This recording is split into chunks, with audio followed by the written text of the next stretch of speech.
يا صباحكم او مساءكم بهجه، انا بهجه واهلا بيكم في فيديو جديد. النهارده عايزين نتكلم في حاجه مهمه جدا، وهي ازاي تقول لا.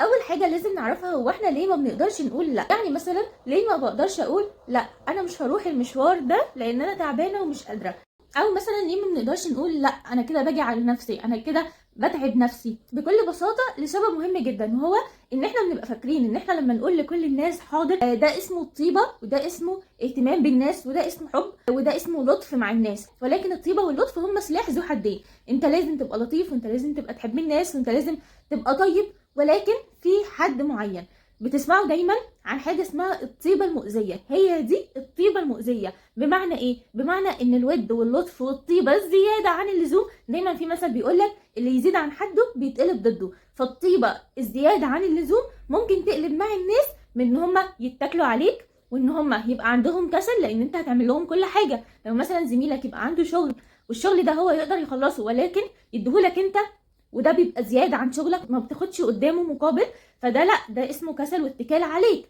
فدي الطيبه هنا بقت حاجه وحشه. انت لازم تساعد الناس، واي حد محتاج مساعده لازم تقدمها له، ولكن في حد معين. مش كل مره الشخص ده يبقى عنده حاجه هو يقدر يعملها ويديها لك انت، لا، دي هنا كليه، ولازم تقفوا حد.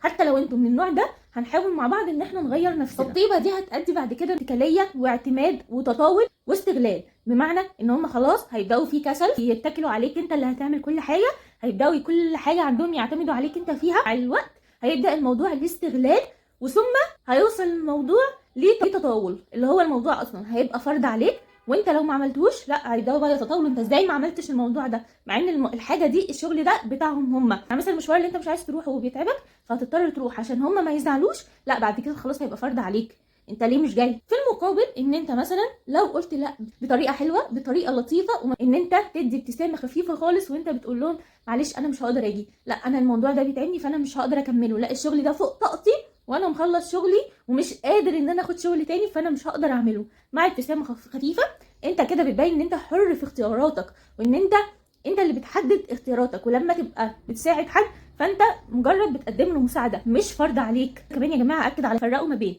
انا بقدم لحد مساعده عشان انا اقدر اعمل المساعده دي، وتفرقوا ما بين ان انا بعمل المساعده دي كاجبار عليا. فرق ما بينهم. وطبعا لازم كلنا نساعد الناس، دي حاجه اساسيه، ولكن انا عايزه اوضح لكم الفرق، لان فعلا في ناس بتستغل بسبب الموضوع ده.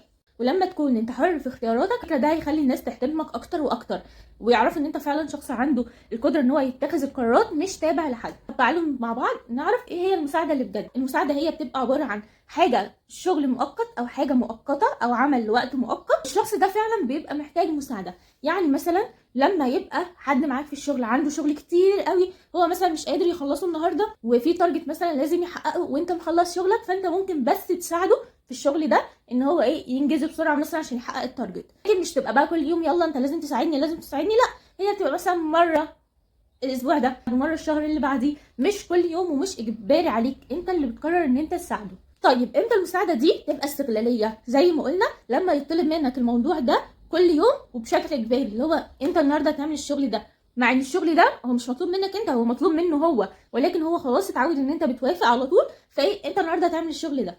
في الحاله دي ما دام الشغل ده محدش مثلا مسؤول عليك، هو اللي اداك الشغل ده، وما دام ان الشغل ده مش مدفوع ثمن ليه او مدفوع مقابل ليه، انت في الوقت ده لازم بسرعه تقرر انت هتوافق ان انت تساعده ولا لا. لو مش عايز تساعده ومش قادر والشغل ده ملوش مقابل ولا ثمن، هو قادر ان هو يعمله، من حقك ان انت ترفض، ولكن لازم تقرر في وقتها على طول. بناء على ايه ارفض ان انا اساعده او اوافق ان انا اساعده؟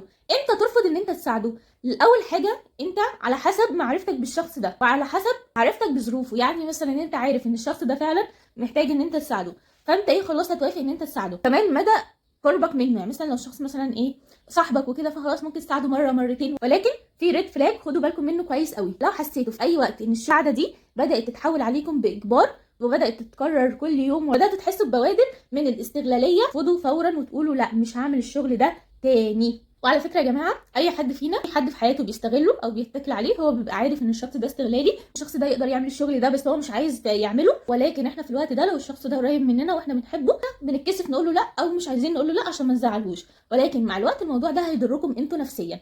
فلازم نتعلم مع بعض. الموضوع مش هيجي من يوم وليله، مش هتقولوا لا لكل الناس، واحده واحده نتعلم مع بعض. دايما خليكم فاكرين ان احنا هنقول لا باحترام وبادب، واحنا بنكلم الناس بذوق. ملخص كل الكلام ده ان انتوا خلي بالكم لو فعلا الشخص ده محتاج مساعده لازم تقدموا المساعده فورا ما دام انتوا تقدروا تعملوها. ولو الشخص ده مش محتاج مساعده تقدروا ان انتوا تساعدوه لو الموضوع بدا يدخل في استغلاليه واتكاليه. خلوا بالكم ان انتوا تقبلوا شغل فوق طاقتكم، او بتستحملوا كلام من ناس فوق طاقتكم، او بتروحوا مكان معين انتوا مش حابينه، او بتعملوا حاجه انتوا مش حابينها بس عشان ده ما يزعلش مني.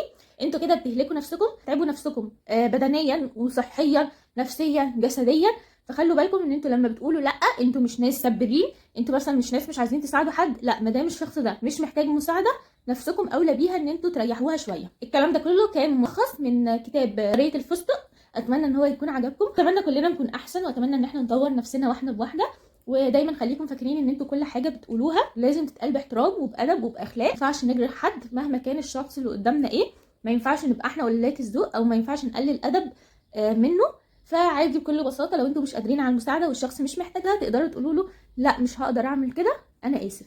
وبس ده كان فيديو النهارده، واشوفكم ان شاء الله في فيديو جديد، والسلام عليكم ورحمه الله وبركاته. مع السلامه.